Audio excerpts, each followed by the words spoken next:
بسم اللہ الرحمن الرحیم۔ میں عبداللہ بن عمر رضی اللہ عنہما کے ہاتھ میں ہاتھ دیے جا رہا تھا کہ ایک شخص سامنے آیا اور پوچھا، رسول کریم صلی اللہ علیہ وسلم سے، آپ نے قیامت میں اللہ اور بندے کے درمیان ہونے والی سرگوشی کے بارے میں کیا سنا ہے؟ عبداللہ بن عمر رضی اللہ عنہما نے کہا کہ میں نے رسول اللہ صلی اللہ علیہ وسلم سے سنا، آپ فرماتے تھے کہ اللہ تعالیٰ مومن کو اپنے نزدیک بلائے گا اور اس پر اپنا پردہ ڈال دے گا اور اسے چھپا لے گا۔ اللہ تعالیٰ اسے فرمائے گا، کیا تجھ کو فلاں گناہ یاد ہے؟ کیا فلاں گناہ تجھ کو یاد ہے؟ وہ مومن کہے گا، ہاں اے میرے پروردگار۔ آخر جب وہ اپنے گناہوں کا اقرار کر لے گا اور اسے یقین آ جائے گا کہ وہ ہلاک ہوا، تو اللہ تعالیٰ فرمائے گا کہ میں نے دنیا میں تیرے گناہوں پر پردہ ڈالا اور آج بھی میں تیری مغفرت کرتا ہوں، چنانچہ اسے اس کی نیکی کی کتاب دے دی جائے گی۔ لیکن کافر اور منافق کے متعلق ان پر گواہ ملائکہ، انبیاء اور تمام جن و انس سب کہیں گے کہ یہی وہ لوگ ہیں جنہوں نے اپنے پروردگار پر جھوٹ باندھا تھا۔ خبردار ہو جاؤ، ظالموں پر اللہ کی پھٹکار ہوگی۔ رسول کریم صلی اللہ علیہ وسلم نے فرمایا، ایک مسلمان دوسرے مسلمان کا بھائی ہے، پس اس پر ظلم نہ کرے اور نہ ظلم ہونے دے۔ جو شخص اپنے بھائی کی ضرورت پوری کرے، اللہ تعالیٰ اس کی ضرورت پوری کرے گا۔ جو شخص کسی مسلمان کی ایک مصیبت کو دور کرے گا، اللہ تعالیٰ اس کی قیامت کے دن مصیبتوں میں سے ایک بڑی مصیبت کو دور فرمائے گا۔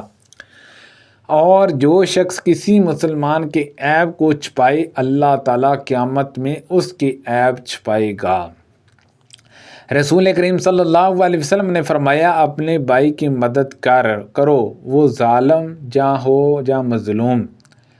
رسول کریم صلی اللہ علیہ وسلم نے فرمایا، اپنے بھائی کی مدد کر، خواہ وہ ظالم ہو یا مظلوم۔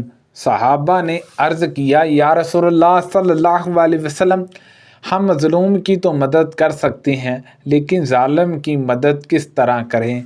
آپ صلی اللہ علیہ وسلم نے فرمایا کہ ظالم سے اس کا ہاتھ پکڑ لو، یہی اس کی مدد ہے۔ ہمیں نبی کریم صلی اللہ علیہ وسلم نے 7 چیزوں کا حکم فرمایا تھا اور 7 ہی چیزوں سے منع بھی فرمایا تھا۔ جن چیزوں کا حکم فرمایا تھا ان میں انہوں نے مریض کی عیادت، جنازے کے پیچھے چلنے، چھینکنے والے کا جواب دینے، سلام کا جواب دینے، مظلوم کی مدد کرنے، دعوت کرنے والے کی دعوت قبول کرنے اور قسم پوری کرنے کا ذکر کیا۔ آپ صلی اللہ علیہ وسلم نے فرمایا کہ ایک مومن دوسرے مومن کے ساتھ ایک عمارت کے حکم میں ہے کہ ایک کو دوسرے سے قوت پہنچتی ہے، اور آپ نے اپنی ایک ہاتھ کی انگلیوں کو دوسرے ہاتھ کی انگلیوں کے اندر کیا۔ نبی کریم صلی اللہ علیہ وسلم نے فرمایا، ظالم قیامت کے دن اندھیرے میں ہوں گے۔ نبی کریم صلی اللہ علیہ وسلم نے معاذ رضی اللہ عنہ کو جب عامل بن کر یمن بھیجا تو آپ نے انہیں ہدایت فرمائی کہ مظلوم کی بددعا سے ڈرتے رہنا کہ اس کے اور اللہ تعالیٰ کے درمیان کوئی پردہ نہیں ہوتا۔